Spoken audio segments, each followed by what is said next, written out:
Hello? Sancho, we can hear you. Yeah. That's wonderful. Can you see me as well, hopefully? No, we can't. Okay, I just have one button for some reason. Okay, join as panelist. Okay, wonderful. Awesome. All right. Finally. There we go. We can see you. Good morning, Dr. Benjamin. It's a pleasure to meet you. Good morning, sir. How are you? I was panicking a little bit because I was, for some reason, given the link, or maybe this is my misunderstanding, was joining in as a panelist. So I could hear you talking to E, and I was trying to get in, but it wasn't being heard. So You couldn't hear her. Okay. fantastic to see you. So kind of you to join us today. I'm excited to hear you talk today, and I think we're right on the hour, so I don't want to waste any more time. So E, with your permission, and Dr. Benjamin, your permission, we should get started. Yeah. I'm good. Let's go. All right. So good morning, everybody. It's really a pleasure and a privilege to moderate this session of the Health Services Research Center. And on behalf of all of the staff, the director, it's really truly an honor and a privilege to welcome our speaker, Dr. Georges Benjamin. This is going to be a very exciting talk because for those of you who might not know Dr. Benjamin, he's one of a very influential physician leader who speaks passionately and eloquently about health issues, something that on issues that we often think about and deliberate on every day. So before I introduce him, I'm just going to tell you that this conference obviously is being recorded. I wanted to make sure that I provide some housekeeping notes for everybody. This recording will be available to view from the UH Research and Education Institute website. I'd like to request all the panelists and the attendees to mute your microphones throughout the presentation. If technical assistance is needed, please contact the R&E team. Nicole Bollinger, Abigail Zona, who are on the call, might be able to help you. If you want to ask questions, please provide them in the chat. Questions can be seen by all attendees, and you have the option to submit them anonymously if you so prefer. And we do have a meet and greet session after the presentation. We have some fabulous investigators right here within UH that will be having a conversation with our distinguished speaker today. Please remain on Zoom on completion of the question and answer part for those of you in the meet and greet session. All right, to the main session. So as I was saying, Dr. Benjamin has had a very illustrious career. Dr. Benjamin started his journey at the Illinois Institute of Technology and went to the University of Illinois College of Medicine, both certified in medicine and is a master of the American College of Physicians.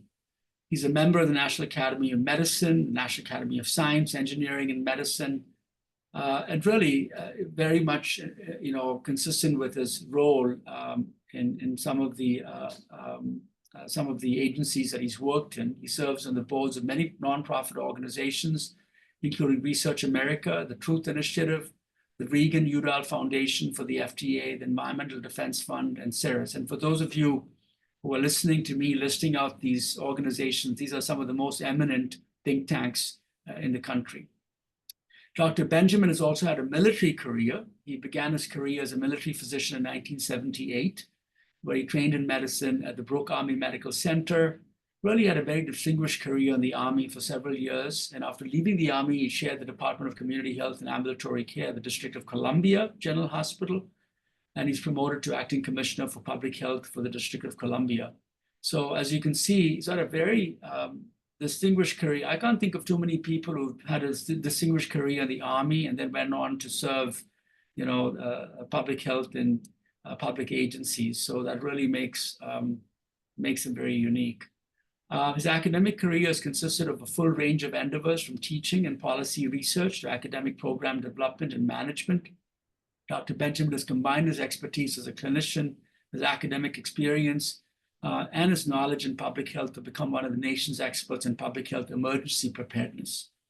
At the American Public Health Association, and as I mentioned, he's the executive director of the APHA, He also serves as a publisher of the nonprofit's monthly publication, The Nation's Health.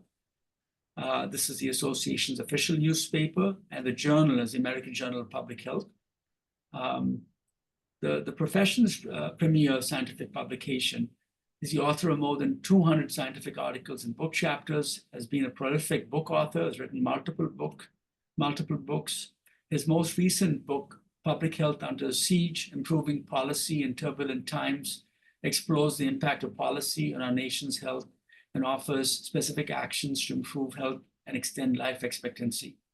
He's also the author of The Quest for Health Reform, a satirical history, an expose of nearly the 100-year quest to ensure quality, affordable healthcare coverage. So as you can see, I think his work has really touched upon a number of very, very important issues, and in many ways is a pulse of what's transpiring in our society today. He also, I noticed, is interesting, he's put together a book. This sort of satirical history book is actually, I think, uses cartoons, political cartoons to illustrate the message, which is very interesting. He's also been named one of the top 25 minority executives, in addition to being voted amongst the 100 most influential people in healthcare by the Washingtonian magazine, which is no mean feat. So I can go on, but I think I will cut short this introduction right now so that I can allow enough time for Dr. Benjamin to go through his talk. Welcome, Dr. Benjamin, and thank you so much for taking the time to be here with us today. Oh, thank you. Very good morning. What I'm going to do today is I'm going to bring up my presentation, and there we go.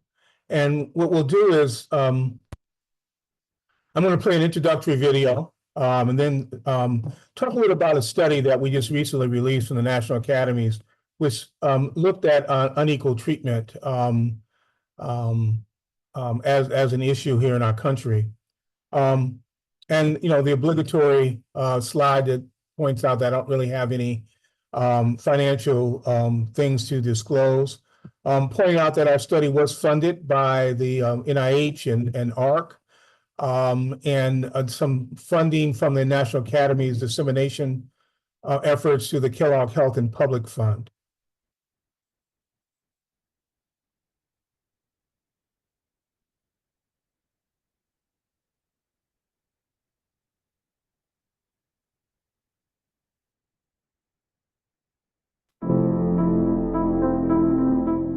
Over the past 2 decades, we've seen major policy strides towards greater equity in healthcare, but little actual progress. Racial and ethnic inequities persist, in large part due to a lack of clear pathways for translating promising approaches into real change.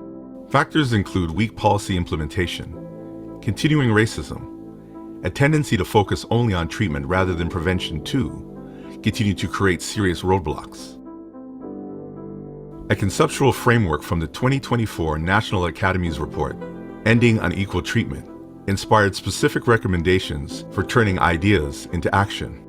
The framework recognized 5 influential external forces that act individually, intersect with one another, and constantly interact with domains in the healthcare system. Structural determinants of health, such as policies that affect social and economic needs.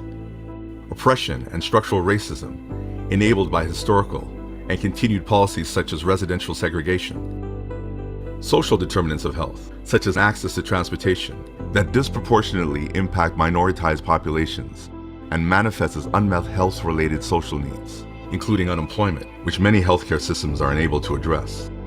Non-healthcare sector partnerships with social service agencies and others that can shape priorities and programs.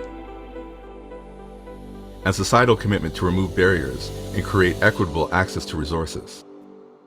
Collectively, these forces interact with 4 key domains within the healthcare system that ultimately intersect within local communities.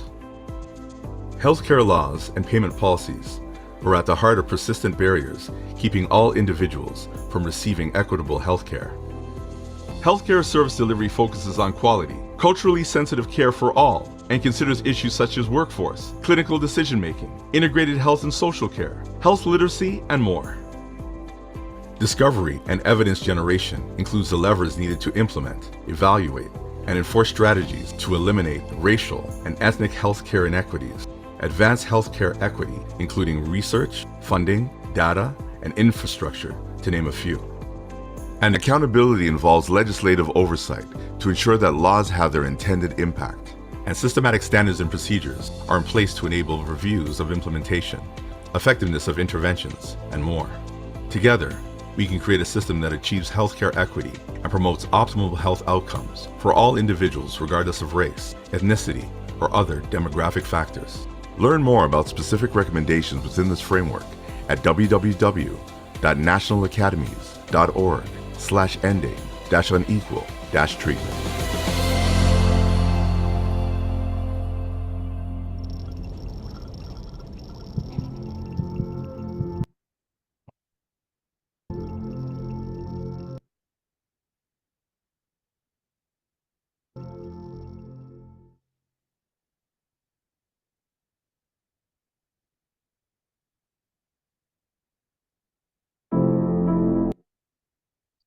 Okay. Well, I want to thank you. That introduction talks about the way my committee tried to approach the issues of health inequities. We wanted to think about health as a system. And some of you may know that 20 years ago, the academies did a very famous study called Unequal Treatment. And that report, this is kind of the 20-year look back at what we've accomplished since that study originally. And one of the challenges is, as we looked at all the data, while there certainly has been great studies, great research, as a nation, we really have made little progress in advancing healthcare equity. And understanding that inequities are fundamentally built into our system. You know, they say every system is designed and perfectly designed to give you the outcomes that you get. And one of the reasons we get these healthcare inequities is because of the way our system is fundamentally designed, which I'm going to talk a little bit about. We do believe that eliminating healthcare inequities is an achievable and feasible goal, and that improving the health of individuals in the nation's most disadvantaged communities improves the quality of care for everyone. I say that in an environment in which we know there's a lot of pushback against diversity, equity, and inclusion. But the point I want to make sure that we all understand is that this is not a zero-sum game. We're all in this together. If you improve care for the most disadvantaged individuals in a community, everybody benefits from that. Every bit of evidence that we've ever shown has proven that to be true. So, you know, we've had lots of new laws. The Affordable Care Act has certainly been put in place and has become really the bedrock of health insurance coverage in our nation. We've improved issues around affordability in the healthcare system. We still have a ways to go. We've worked very hard on that. We've tried to enhance the workforce, although we, as you know, we're going through a generational change, and the workforce is being stressed right now.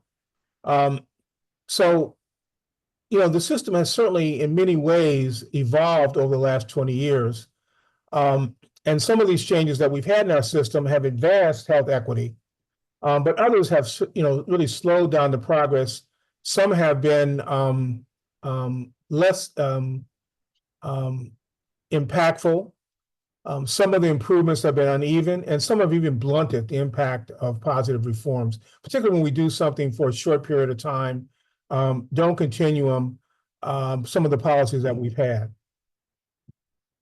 We know there have been comprehensive and sustained efforts to improve healthcare across the whole continuum from primary to specialty care, including emphasis on mental health. However, the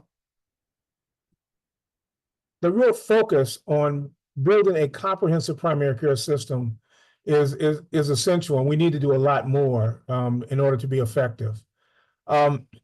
You know, as I mentioned earlier, a lot of these short-term, time-limited, incremental reforms that we've done, in many ways have been regressive because we make some progress, and then we change the rules, and we find quite often that we get regression in the progress that we've made. We know that continued research and evaluation are absolutely needed to measure and drive improvements in health and health equity. And so those of you who are, of course, in the business that you're in health systems research, I think the future is bright because we need the kind of work that you're doing. I think one of the challenges we do have in medicine is that research findings don't get widely disseminated rapidly enough or adopted quickly enough in order to be effective. And so we need to find ways to be more innovative about dissemination and rapidly implementing evidence-based things that we find really work. And then understand, even if they don't work as well as we would like, how to tweak them so that we can improve them over time. And accountability is absolutely important. As that video pointed out, accountability is the bedrock of making sure we do what we say we're going to do. In public health, we talk about the three core functions of assessment, policy development, and assurance. Well, the assurance and accountability function in our health system is absolutely essential. And while we have lots of laws, one of the challenges is we don't actually always enforce those laws to the full extent that we can. And so we do need to work to enhance some of our systems of accountability throughout the healthcare system, particularly around issues around achieving equity and optimal health for all. So our study really had three goals that we thought were important. First one, of course, is to generate accurate and timely data on inequities. And I'm going to talk about each of these more specifically. But as you see, each of these goals here are very important for us to ultimately really achieve the equity that we think we want to achieve. So let's talk about generating accurate and timely data on inequities. The president put out a president executive order around the need to generate accurate and timely data on inequities. We've talked about this for years. We have an Office of Minority Health, which has been working across all sectors to try to improve data collection, but it really hasn't taken hold like it ought to. During COVID, one of the real challenges we had was the fact that we weren't collecting data in many cases by race and ethnicity. Even some data fields that are traditional, like gender, often went unfilled. And so it was very difficult to actually early on know about what problems we were having during COVID. So it's going to be important that HHS fully implement the president's executive order and make routine collection of data by race, ethnicity, gender, sexual orientation, et cetera, to the extent those data sets are required, standard practice every time we fill out a piece of paper. And the Office of Management and Budget should set as an administration-wide goal that people do this and serve as the enforcement agent for requiring this government-wide. The second goal was to equip healthcare systems and expand effective and sustainable interventions. We talked about the fact that we often get these really great interventions, but we just don't scale them up. And at least at the very start, the Department of Health and Human Services, for those agencies in which it oversees, for its grantees, et cetera, should make sure that it enforces effective and sustainable interventions and make sure that as part of their quality assurance process, ensure that these evidence-based interventions get scaled up and get disseminated very quickly. We talk a great deal about the importance of expanding these interventions and using the tools that we have. So CMS using Section 1115 waivers could do this. They're already doing a lot of experimentation through CMMI, but there's more that they can do in terms of using the power of the purse to incentivize really creative efforts to address disparities. And doing this again, thinking about this from the front end when you design systems, standards, payment systems, thinking about the health equity component of that as a forethought and not an afterthought as part of that process. we certainly believe that we need to do a range of things around the research enterprise. Not only scaling up the amount of resources that we invest at the NIH and the other federal agencies in this area to look at health inequities, but also to empower the researchers. We need to do a much better job empowering the researchers by getting people who are really interested in health disparities research better funded, building a much better pipeline of people who really want to do this kind of work. I think it's going to be very, very important. Obviously, the National Institute of Minority Health and Health Disparities really should play a lead role in that because that's what they were commissioned by Congress to do. But every entity, AHRQ, CDC, ought to be involved, FDA, to the extent any of those entities are also doing research, they ought to be involved as part of that process. We also talked about, from an enforcement perspective, in particular, the offices of civil rights, which has continued to be underfunded. And yet there's a new section called Section 1557, which has been underutilized for years. And we do believe that the department needs to be much better funded in order to address these issues of health inequities and enforce these issues, particularly as a matter of civil rights. And again, there are other laws that the secretary has. One of the things we have are the community benefit effort that we have through enforced through the Department of the Treasury. Again, every health system that's funded through Medicare and through the federal government is required every year to do a health benefit assessment in their community health assessment. They should partner more aggressively to do that to really address this. It's more than simply getting credit for your undocumented, your uninsured and your undocumented and unreimbursed funding. It's also about actually trying to improve the health and well-being of those communities. And we think the IRS ought to play a much more assertive role, partnering with other parts of the federal government to make sure that happens.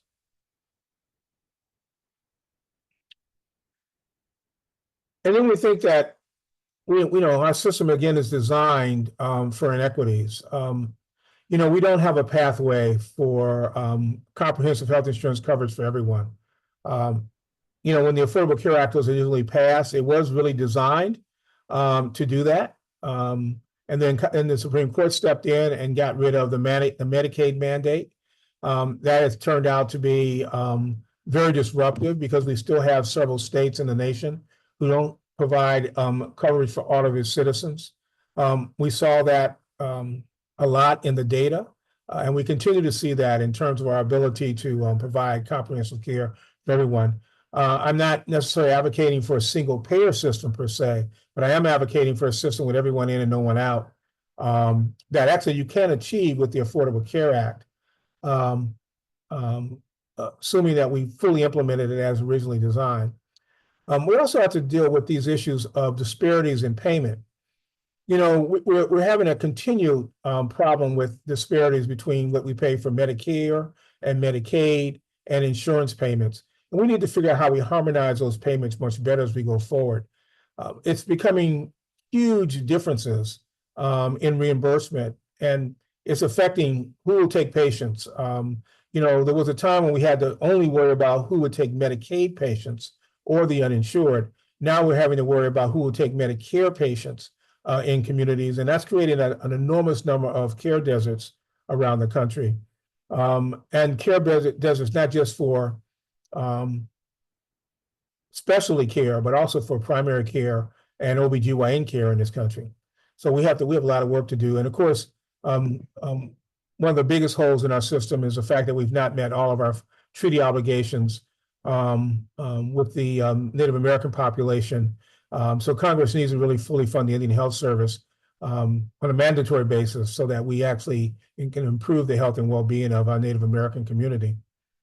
We also think that we have problems with the territories. Funding the territories is also a political battle each and every appropriations year. And we need to end that. We need to adequately fund the Medicaid programs in the territories. And we believe that we ought to use our demonstration powers more effectively to change a whole range of activities to make permissive expansions in things like scope of practice, to make sure that everyone's able to practice at the full stint of their licensure, realizing that it's still a state function, but the federal government ought to make sure that it's as permissive as largely as we possibly can, particularly in those programs that are managed by the federal government. We certainly think there's some priority areas for research, trying to link lived experiences for racially and ethnically minoritized populations so we can fully understand the various pathways that lead to their inequitable outcomes is a clear area of discovery that we need to do more of. Integrating and sustaining these interventions to address social needs in the healthcare delivery system, realizing that 80% of what makes you healthy occurs outside the doctor's office. We have a lot of work to do to try to figure out how we link them. You know, in the individual clinical practice, you know, writing a consult for someone to have a better diet when their real fundamental problem is access to safe, affordable food in the first place, it's not going to solve the problem. But working collectively as a guild, as a profession, we can improve health deserts in our communities through a public health and population-based approach. And there are lots of ways we can do this, and there are economic models that can be implemented to try to make that happen. And there's a lot of research in that area also to try to enhance those programs. We continue to try to find new care models to try to improve equity in healthcare access and outcomes. And one of the important things that I think we certainly need to do is begin looking at the time of interventions. You know, when I certainly went to medical school, we actually had time to take a history, do a physical exam, really truly evaluate the patient. It's really tough to do that in the less than 15-minute visit that we have for the patient encounter today. And so we need to rethink a lot of the care models that we have and how long we're giving our clinicians to take care of those patients. We know that, as I mentioned earlier, scaling up new models is important. Looking at ways that we can improve on governance and self-determination, trying to look at some of the ways in which we really looks at giving people more control over their own healthcare, wherever they are, and working better to try to transition in ways to change individual health behaviors, realizing that health behaviors is an important component of what we do. There is an individual responsibility here, but making the healthy choice the easy choice is a systems change that we need to think about more effectively. So looking at, again, identifying those best practices, particularly with cross-organizational partnerships, bringing in other people to the healthcare table to try to help us solve some of these problems, particularly when we're talking about systems change and community change and social determinants of health are going to be important. And really expanding social science research in this area, which heretofore has been kind of a back burner area for research, but we need to do a lot more of that if we're going to be effective.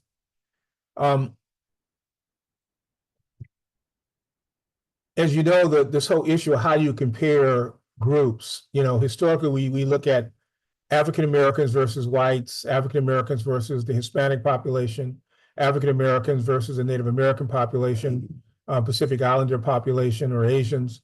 But we all know that race and ethnicity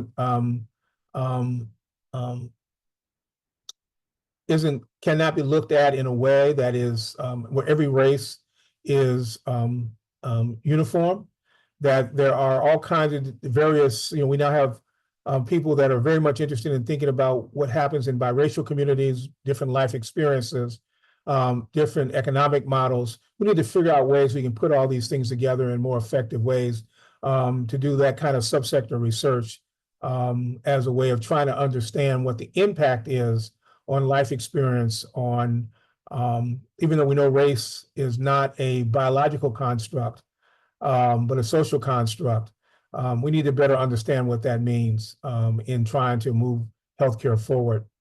And then, of course, trying to look at that across the lifespan, recognizing that the best way to have healthier people as seniors is to have healthier people as young people.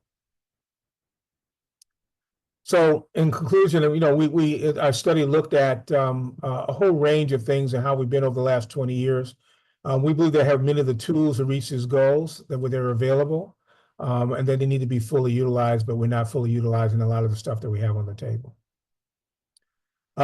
This is to give you a little sense of the people on the committee, and let you organizers of the webinar are certainly welcome to share this this as a PDF around so you can see the members of the community. But you can see these are some very well-credentialed individuals in the area of health inequities. If you want to know more about the report, you can go to the National Academy website.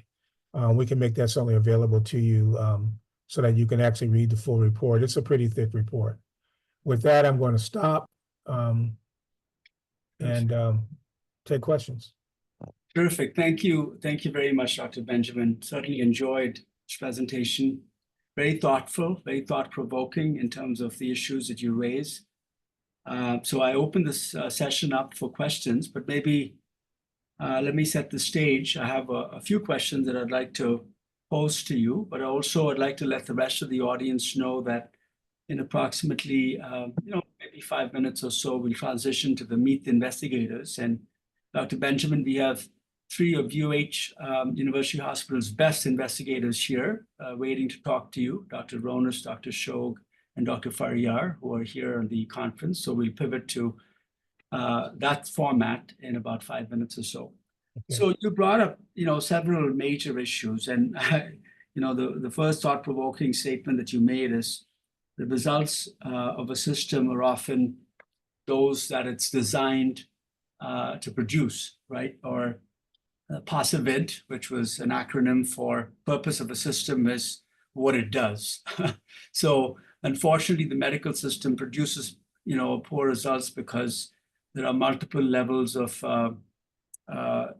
problems. One is clearly the reimbursement issues that are central to inequities in care. And you talked about prevention as being a bedrock, certainly drives a lot of inequities in this country. Yet, and you also talked about the 15-minute visit where you can barely, get to write your note, let alone talk to your patients or make any meaningful impact on their personal journeys, right, which are substantial in those facing inequities. So, that unfortunately is a hot mess, because for reimbursement policies to change towards prevention, not only just primary prevention, but also primordial prevention, it's going to take a huge change in the way reimbursement policies are currently at in this country, right? So my first question is pertaining to that. Reimbursement, people follow the money.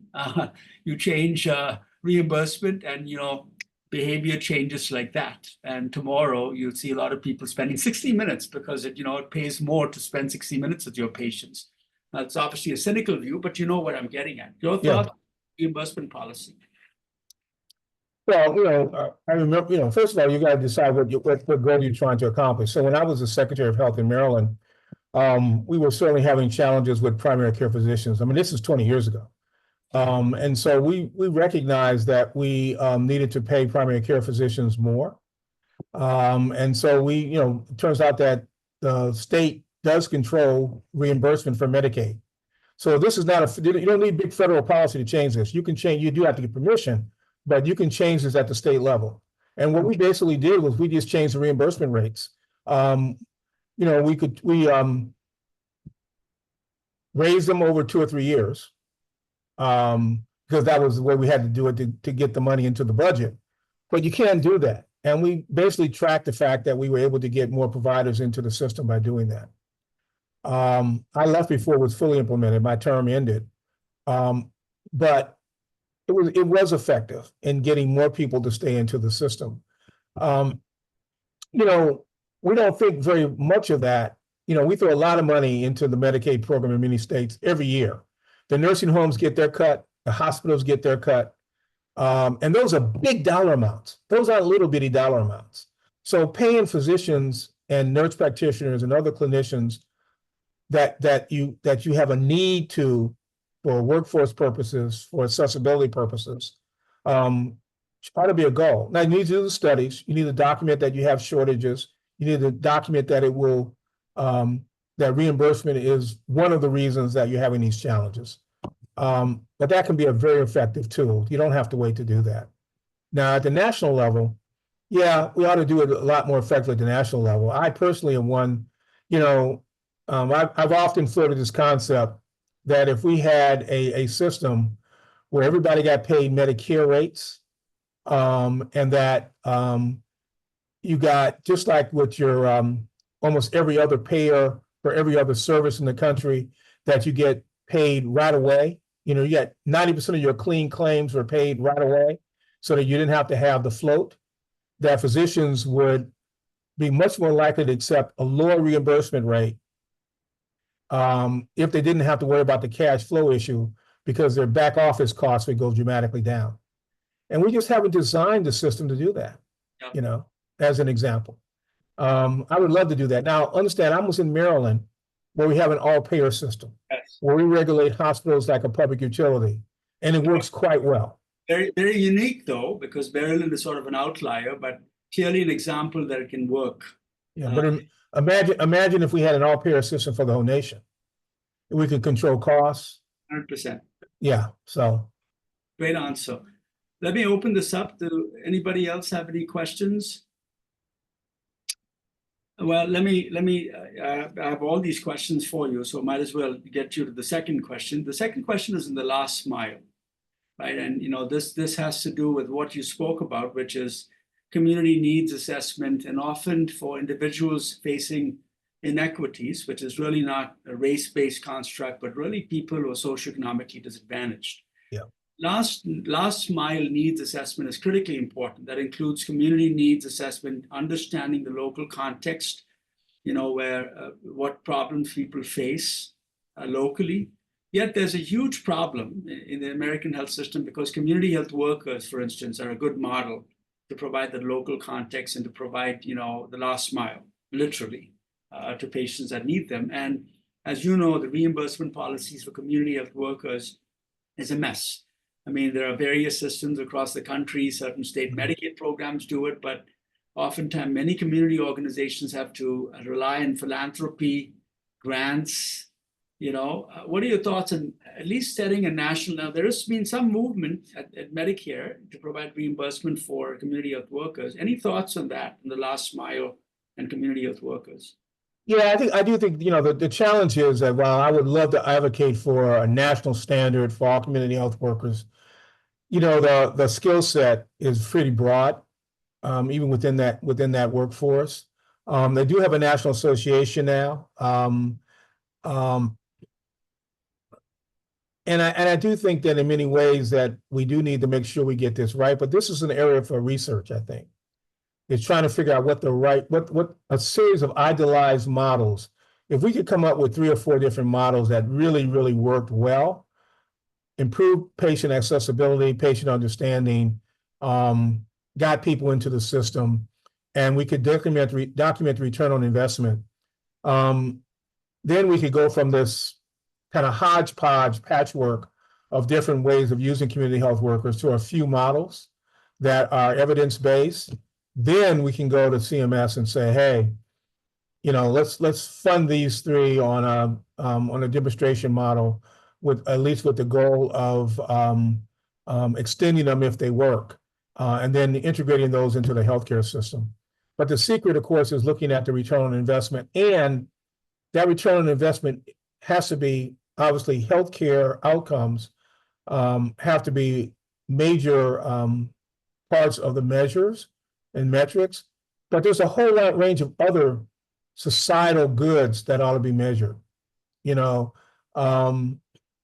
some of these situations, for some of these patients, particularly patients who are challenged with behavioral health issues, getting them going to school, if we can get them back in class, getting them to go to work, a whole range of other metrics that are put around these individuals to show that improving their health also improves their ability to engage effectively in the public.